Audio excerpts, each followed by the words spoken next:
सिंध के सैलाब से मुतासरा इलाकों में बीमारियां फूट पड़ी। खैरपुर में गैस्ट्रो ने मजीद 2 बच्चों की जिंदगियां निगल ली। खैरपुर नाथन शाह में मलेरिया से 1 शख्स जाँ बहक। मुतासरा इलाकों में बीमारियों और हादसात के बायस मरने वालों की तादाद 102 तक पहुंच गई। अस्पतालों में गैस्ट्रो के 200 से जायद बच्चे जेर इलाज। दादू में 80,000 से जायद सैलाब मुतासरीन मुख्तलिफ बीमारियों में मुब्तला हो गए। सिविल अस्पताल मरीजों से भर गए। जगह कम पड़ने पर एक बेड पर 3-3 बच्चों को लिटा दिया गया। पाकिस्तान में लाखों अफराद की जिंदगियां खतरात में पड़ गई। गैर महफूज पानी पीने से हैजा और दीगर बीमारियां फैलने के खदशात। सैलाब से पाकिस्तान में सेहत के मराकज डूब गए। WHO की आलमी बरादरी से पाकिस्तान की दिल खोलकर मदद करने की अपील।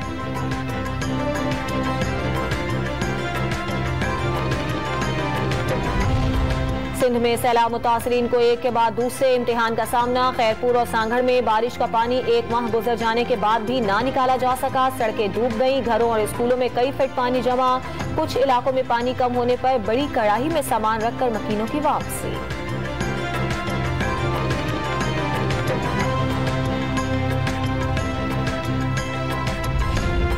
अमरीकी सेनेटर बॉब मेंडिस ने पाकिस्तान को डिजास्टर पैकेज देने का मुतालबा कर दिया। IMF से रिलीफ पैकेज मिलने और इंटरनेशनल डोनर्स कॉन्फ्रेंस बुलाने पर भी जोर।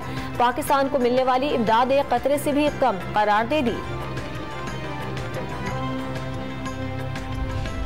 कराची में डेंगू के केसेस में तशवीशनाक इजाफा। स्कूलों में असेंबली और PT सेशन 1 माह तक मुअत्तल। तलबा को मुकम्मल आस्तीन वाली शर्ट्स पहनने की हिदायत। स्कूल मुस्तकिल बुनियादों पर डेंगू और मलेरिया स्प्रे कराने के पाबंद।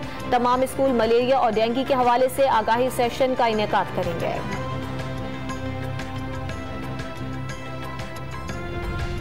पेट्रोलियम मसनूआत की नई कीमतों का हतमी फैसला आज होगा। फर्क सिर्फ 8 पैसे का आएगा। मिफ्ता इस्माइल का ऐलान। डॉलर ऊपर जाने की कुछ सियासी वजूहात हैं। जल्द नीचे आएगा मगर हुकूमत कोई मुदाखलत नहीं करेगी।